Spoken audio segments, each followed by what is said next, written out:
علی بھائی اگلا سوال ہے، قرآن حکیم میں سورۃ البقرہ میں بچے کے دودھ چھڑانے کی عمر 2 سال ذکر ہوتی ہے، جبکہ سورۃ الاحقاف میں 30 ماہ یعنی 2.5 سال کا ذکر موجود ہے۔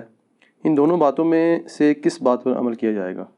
یہ میں نے پہلے بھی عرض کیا کہ قرآن حکیم میں جب بظاہر کوئی تضاد آتا ہے نا تو اس کو دقت نظر سے دیکھنے کی ضرورت ہے، وہ باتیں مختلف ہوتی ہیں۔ سورۃ البقرہ میں جو آیا نا وہ یہ ہے کہ ماں اپنے بچے کو دودھ پلائے مکمل 2 سال تک، تو ظاہر سے پتہ چل گیا کہ دودھ پلانے کی عمر 2 سال ہے، اس کے بعد نہیں پلانا۔ اور اگر رضاعت کا رشتہ یعنی دودھ کے ذریعے جو رشتہ ثابت ہوتا ہے وہ ہوگا تو انہی 2 سالوں کے اندر ہوگا۔ اور اس کو سپورٹیو حدیث ہے بخاری اور مسلم دونوں میں، نبی علیہ السلام نے فرمایا رضاعت کا رشتہ بھوک کی عمر تک کے لیے ہے، جب بچہ بھوک کی وجہ سے دودھ پیتا ہے، اور وہ وہی ہے جو قرآن کے اندر آئی ہے۔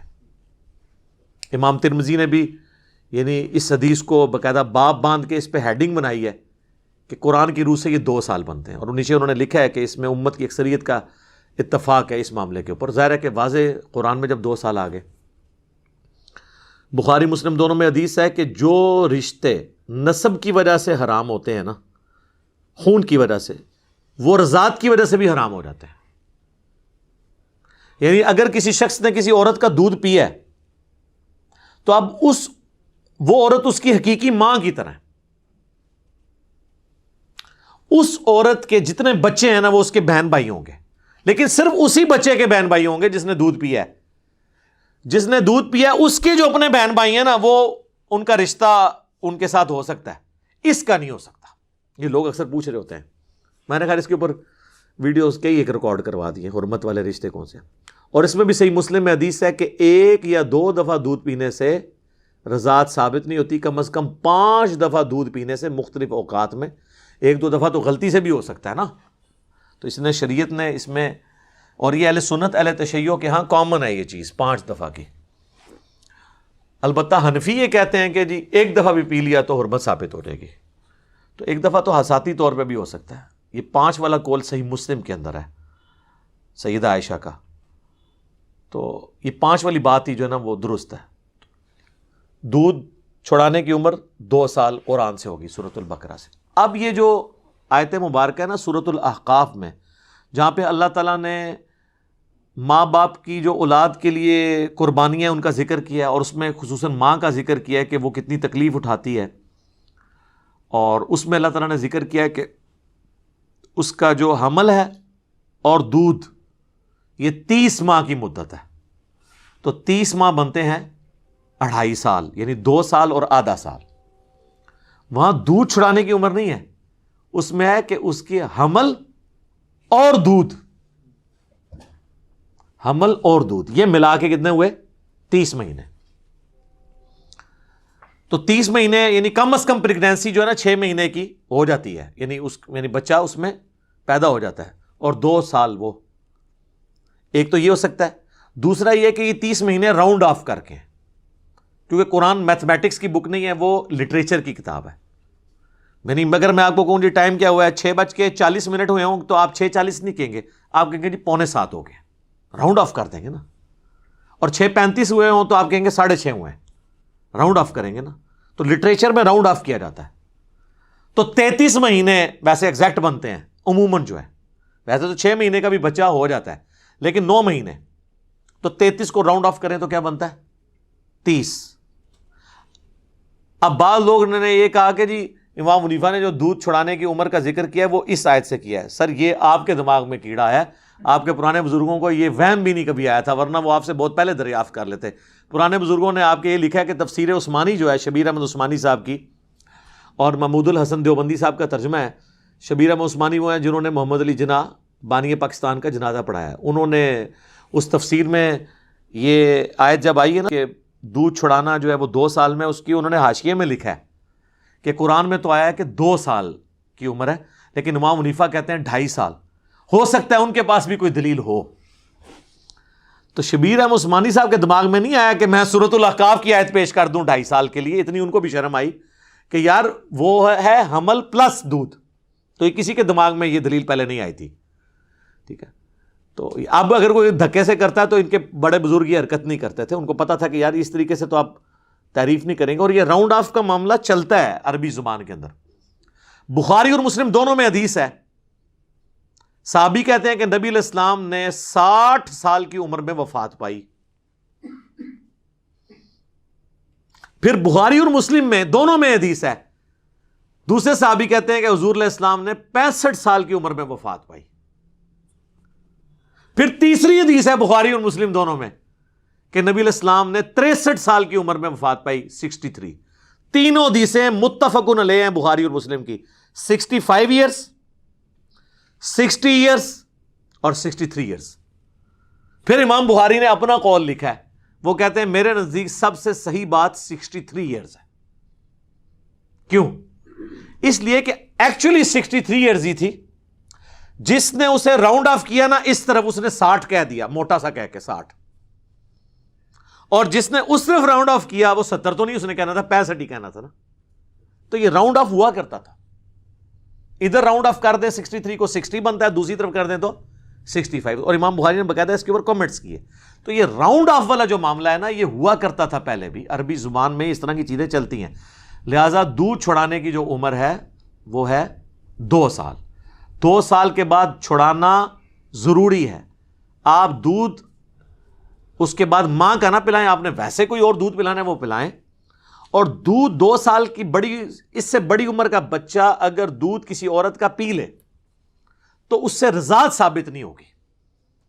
2.5 سال کا بچہ، 3 سال کا بچہ اگر کسی عورت کا دودھ پیتا ہے، یا کوئی 50-60 سال کا بچہ دودھ پی لیتا ہے. ہاں، علماء عرب نے فتویٰ دیا تھا نا، جب ان کو کہا گیا کہ ہمارے جو ہے وہ، میرے پاس تو باقاعدہ عرب سے ایک بھائی ہے، وہ IT کی فیلڈ سے تھے، وہ ڈرتے ڈرتے مجھ سے سوال کر رہے تھے کہ مطلب میں برا نہ مان جاؤں اس حوالے سے کہ بھی وہ کہتے ہیں نہیں، یہاں تو ہمارے آفس میں ایک فتویٰ چل رہا ہے کہ جہاں پہ غیر محرم مرد و عورت اکٹھے ایک جگہ جاب کرتے ہیں نا، تو اب پردے کا تو اہتمام مشکل ہے، تو اس میں یہ کریں کہ وہ وہاں پہ جو عورتیں جاب کر رہی ہیں نا وہ کسی برتن میں دودھ نکال کے دے دیں اور وہاں جتنے مرد ہیں ان کو پلا دیں، وہ ان کے ساتھ رضاعت اسٹیبلش ہو جائے گی. پہلی تو بات ہے 5 دفعہ سے کم میں نہیں ہوگی، ٹھیک ہے، صحیح مسلم میں حدیث ہے.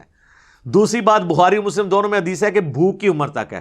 اب وہ بھوک کی عمر تک تو نہیں ہے، وہ تو بڑے بڑے ہیں، بڑے عمر کی رضاعت تو ثابت نہیں ہوگی. ابن تیمیہ مانتا ہے کہ ہو جاتی ہے. وہ حدیثیں جو ہیں وہ منسوخ ہیں، کیونکہ جب بھوک کی عمر والی حدیث آ گئی تو حدیث منسوخ ہوگی. تو وہ کہتا ہے ادھر باقاعدہ یعنی لوگ اس طرح کے رضاعت کے رشتے اسٹیبلش کرتے ہیں، اس طرح رضاعت کا رشتہ اسٹیبلش نہیں ہوگا. رضاعت کا رشتہ اسٹیبلش ہوگا بھوک کی عمر تک، اس کے بعد اگر آپ دودھ کسی کو پلاتے ہیں تو نہیں ہوگا. اور اس میں ویسے دیکھیں کتنی ایک آسانی بھی ہے. اکثر میں آپ کو ضمناً اس سے ریلیٹڈ ایک بات بتا دیتا ہوں.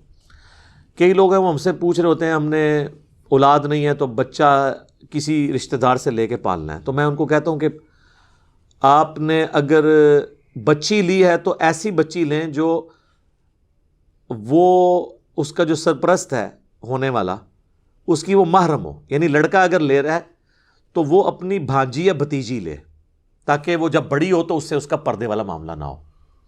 اور اگر آپ لڑکا لے رہے ہیں تو وہ جو اس کی بیوی ہے نا اس کا محرم ہونا چاہیے، یعنی اس کا بھانجا یا بھتیجا ہو جائے، تاکہ جب بڑا ہو تو اس سے پردہ نہ اسے کرنا پڑے. لیکن بعض اوقات ایسی صورتحال ہوتی ہے کہ یہ چیز کرنا مشکل ہو جاتی ہے. پھر لوگ جا کے عیدی والوں سے جا کے لے آتے ہیں یا کسی اپنے ایسے جاننے والے سے لے لیتے ہیں، پھر بعد میں وہ ٹینشن ہوتے ہیں. تو اس کا میں نے بتایا کہ آج کل تو بڑی آسانی ہے، ایسی ادویات اور ایسے ٹیکے اویلیبل ہیں میڈیکلی جو آپ اگر اس عورت کو لگا دیں تو پریگنینسی کے بغیر بھی دودھ اتر آتا ہے. اور پھر وہ دودھ اگر 5 دفعہ پلا دے اپنے اس لے پالک بچے کو تو وہ اس کی ماں بن جائے گی اور اس کا وہ جو خامند ہے وہ اس کا رضائی باپ بن جائے گا. لیکن اس کا جو نام لکھوایا جائے گا نا باپ کا، وہ وہی لکھوایا جائے گا جو اس کا اوریجنل باپ ہے. کیونکہ بخاری و مسلم دونوں میں حدیث ہے جس نے اپنے باپ کا نام بدل لیا اس پہ جنت حرام ہے.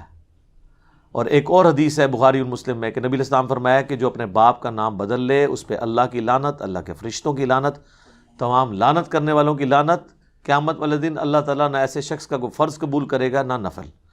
یہ بہت بڑی چیز تھی, ایک بہت بڑا عیب ہے.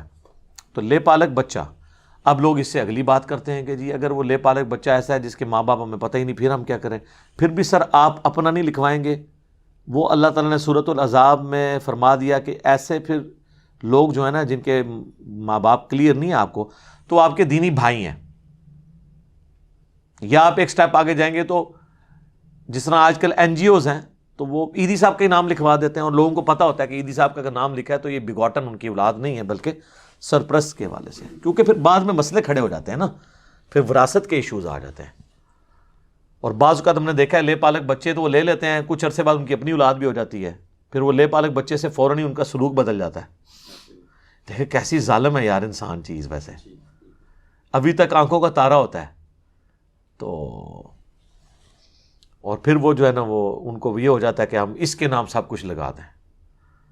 یہ اس طرح کے معاملات. اور سر میں آپ کو بتاؤں کتنے گورے ہیں جو اپنی اولاد اس لیے نہیں ہونے دیتے کہ وہ لے پالک بچے پالتے ہیں کہ یار ان کا کوئی نہیں ہے. اتنا حوصلہ ہے ان میں. اور یہ اوریجنل واقعات ہیں, میں آپ کو بتاؤں بندے کی آنکھوں میں آنسو آ جاتے ہیں کہ انہوں نے اپنی اولاد نہیں ہونے دی ہے صرف اس لیے کہ ہم لے پالک بچے پالیں گے کہ جن کا کوئی پرسان حال نہیں. وہ جا کے کسی یتیم خانے سے بچے لے آتے ہیں کہ یار ہمیں بچے ہی چاہیے نا تو ان کو پالیں گے. اور ہمارے مسلمانوں کا کیا حال ہے, بلکہ یہاں تو اپنی سگی اولاد میں اختلافات شروع ہو جاتے ہیں ماں باپ کے مرنے کے بعد. پتہ نہیں کیا تربیت ہوئی ہوتی ہے, یہ دنیا کی محبت ایسی غالب آ جاتی ہے کہ ایسے معاملات ہو جاتے ہیں. خیر اب یہ تو رونا شروع کریں تو کئی باتیں آگے آئیں گی. تو یہ جو دودھ پلانے کی عمر ہے یہ 2 سال تک ہی ہے. یہ جو قرآن میں لوگ کہتے ہیں نا بعض اوقات یہ تضاد ہے, یہ تضاد نہیں ہے میرے بھائی, یہ لٹریچر کی بک ہے. آپ نے دونوں چیزوں کو ایک جگہ جمع کر کے دیکھنا ہے. اسی والے سے جو پچھلا بھی کچھ کوسچنز پہلے آپ کا جو کوسچن تھا کہ جی وہ قرآن میں فرشتوں کو حکم ہوا تھا تو شیطان تو فرشتہ نہیں تھا تو اس نے سجدہ کیوں کرنا تھا, تو اس کو میں نے لہذا سے کلیئر اسی لیے کیا ہے کہ وہ اس میں شامل تھا, اور اس نے اس لیے نہیں کیا کہ فرشتہ نہیں تھا. وہ سورۃ الکہف میں آ گیا کان من الجن ففسق عن امر ربی, اگر فرشتہ ہوتا تو نافرمانی نہ ہوتا. فرشتوں میں اس لیے شامل تھا کہ تغلیب کے قاعدے کے تحت چونکہ سارے فرشتے تھے ان میں ایک جن تھا تو اللہ نے فرشتوں کو جنرل ذکر کیا. اور آپ کا وہم پھر مزید نکالا کہ اللہ نے شیطان سے پوچھا کہ تو نے کیوں نہیں سجدہ کیا, تو اس نے آگے یہ نہیں کہا کہ یا اللہ مجھے حکم نہیں تھا, بلکہ اس نے کیا کہا کہ میں نے اس لیے نہیں کیا کہ میں اس سے بہتر ہوں. اس نے اپنے گناہ کو جسٹیفائی کیا, شیطان مان گیا. اور جو اپنی غلطی کو مان لے وہ آدمی بن جاتا ہے. یہی آدمی اور شیطان میں فرق ہے. ٹھیک ہو گیا جی, جزاکم اللہ خیر.